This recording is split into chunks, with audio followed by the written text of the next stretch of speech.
આખો ગુંજવો જોઈએ હો. બોલો ભારત માતા કી. વાહ, અદ્ભુત. કે શબ્દ એક શોધવું ને સહિતા નીકળે અને કૂવો ખોદું તો આખી સરિતા નીકળે. જો જનક જેવા આવીને આકે તો જો ધરતી માંથી સાહેબ સીતા નીકળે. અને હજુ ધબકે છે ક્યાંક લક્ષ્મણ કેરી રેખા કે રાવણ જેવા ત્યાંથી બીતા બીતા નીકળે. અને સાવ અલગ તાસીર છે સાહેબ ભૂમિની કે અહીંયા મહાભારત વાવો અને ગીતાજી નીકળે. એવી પાવન ધરા અને ખમીરવંતી ભૂમિ ની અંદર અમર બહુ નાની છે. હવે અહીંયા કેવું છે કે જો એક વખત અહીંયા પીડા થશે, પીડા તમારી દાબીને થશે, અત્યારે તમે સંઘર્ષ કરો છો, પીડા થશે, પણ પછી જો તમે અહીંયા સંઘર્ષમાં તમે ઈ દરમિયાન એમ કહેશો કે ના ભાઈ મારે તો શાંતિથી જિંદગી જોવે, મને આવી પીડા ના થવી જોઈએ, મારે તો સુખ સુવિધા ભોગવીને કશું કોઈ મતલબ કરવું નથી, તો પછી આખી જિંદગી તમારે ધક્કા ખાવા પડશે. અહીંયા તમારા માતા પિતા કે તમને આટલો સંઘર્ષ કરીને ભણાવે છે કે માં કેવી છે.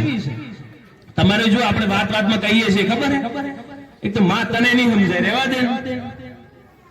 વાતમાં પિતા બોલતા હોય આપણે કહે છે કે ના પપ્પા તમે રહેવા દો, તમને ના સમજણ પડે. મમ્મી એક તો તું ના સમજે, તું રહેવા દે. તો આ બોલતા પહેલા 1000 વખત વિચાર કરજો સાહેબ, કે જયારે કોઈ નતું સમજાતું ત્યારે ફક્ત એને સમજાતું. એટલે તો કે માં કેવી છે, માનું ઋણ કેવું છે.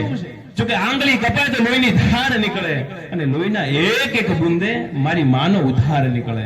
અરે 7 જન્મો સગડા લગાવી દઉં તો મારી માવડી મારી લેણધાર નીકળે. એટલે તો કાગબાબુ કહે છે કે મોઢે બોલું માં તો મને સાચે જ નાનપણ આબરે, આ મોટપ કેરી મજા મને કડવી લાગે કાગડા. તો માનું ઋણ છે. બાપ વિશે લોક સાહિત્યમાં બહુ ઓછું લખાયું છે, પણ બાપ કેવો છે, બાપ સૂરજ જેવો છે. સૂરજમાં તાકી ના એકાય, પણ જયારે હોય ને ત્યારે આખું જગત અંધારું ઘોર લાગે.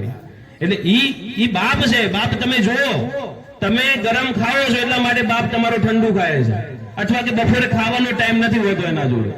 તમારા જો ખેતરમાં મજૂરી કરતો હશે, ક્યાંક દુકાને મજૂરી કરતો હશે, આપણે બાપને કોઈ દિવસ નહીં પૂછ્યું કે પૈસા કેવી રીતે આવે છે. ખાલી આપણે ફરમાઈશ બતાવી દે અને આપણે તમામ કામ પૂરું થઈ જાય છે. તો મા બાપ આપણે કોઈ માટે સફળ નહીં થવું. અંદરથી આજે એક અંદરથી એવું કસમ લો કે મારે કોઈ માટે સફળ નહીં, તો મારે મારા મા અને મારા બાપ માટે સફળ થવું છે. તો પછી જિંદગીનો બધો ફેરો વસૂલ થઈ જાય આપણે. એટલે આપણે માતા પિતા માટે સફળ થવાનું છે. અને બીજી વસ્તુ છે કે આપણે ગુરુજનો છે, તો ગુરુજનોની અંદર આપણને એમ થાય કે એમાં શેનું ઋણ. ભાઈ એક વસ્તુ તમને નોર્મલી કે ઈ ખાલી નોકરી કરવા ખાતર કે નથી કરતા, કે ગામના એક સદસ્ય છે, ગામના એક સભ્ય છે, ગામને એક પરિવાર માની અને તૈયાર કરે છે. અને ચાણક્ય નીતિના 15મા અધ્યાયના બીજા શ્લોકમાં એવું કીધું છે કે જેણે તમને એક અક્ષર શીખવાડ્યું હોય તો આ ધરા પરનું કોઈ એવું તત્વ નહીં કે જે અર્પણ કરીને આપણે તેના ઋણમાંથી મુક્ત થઈ શકે.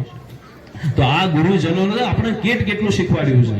એટલે કહેવાય કે કણ કણ વાવે તે કિસાન અને ક્ષણ ક્ષણ વાવે તે શિક્ષક.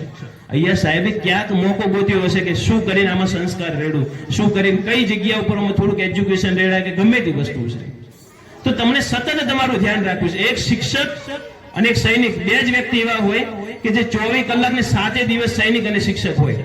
નકે તો કેવું હોય કે બાકીની નોકરીની અંદર તો ખાલી 6 કલાક નોકરી પતી પૂરું. પણ આ સાહેબ ઘરે ગયા હોય તો એ સતત ચિંતા હોય કે કાલે મારા વિદ્યાર્થી છે, મારા વિદ્યાર્થીને દાખલા તરીકે આ વસ્તુ જોશે કે આ વસ્તુ જોશે, તો એ તરત જ એક્ટિવ હોય અને સતત ચિંતા કરતા હોય, સતત વાલીને ફોન કરતા હોય, ક્યાં તો એકબીજા શિક્ષકો ચર્ચા કરે કે આપણે હજુ શું કરશું તો બેસ્ટમાં બેસ્ટ આપી શકશું. તો એવા શિક્ષકોને પહેલા જોરદાર તાળીઓથી વધાવી લો. તમારી તાળીઓ ફીકી પડે છે કે તમે મન મૂકીને વર્ષો જાપતું આપણને નહીં ફાવે, અને અમે તો હિલીના માણસો માવઠું આપણને નહીં ફાવે. અને તમે કહો તો માછલીના આંખમાં ડૂબકી લગાવી દો, બાકી છીછડું ખાધું જો આપણને નહીં ફાવે. અને બધું તો આમને આગળ વધવા માટે સાહેબ કોઈ કહેવું ના પડે. આ તો ઈ છે કે રસ્તો નહીં જડે તો રસ્તો કરી જવાના, થોડા અમે મૂંઝાઈને મનમાં મરી જવાના. કે રસ્તો નહીં જડે તો રસ્તો કરી જવાના, થોડા અમે મૂંઝાઈને મનમાં મરી જવાના. સ્વયં વિકાસ છીએ, સ્વયં વિનાશ છીએ, સ્વયં ખીલી જવાના, સ્વયં ખરી જવાના.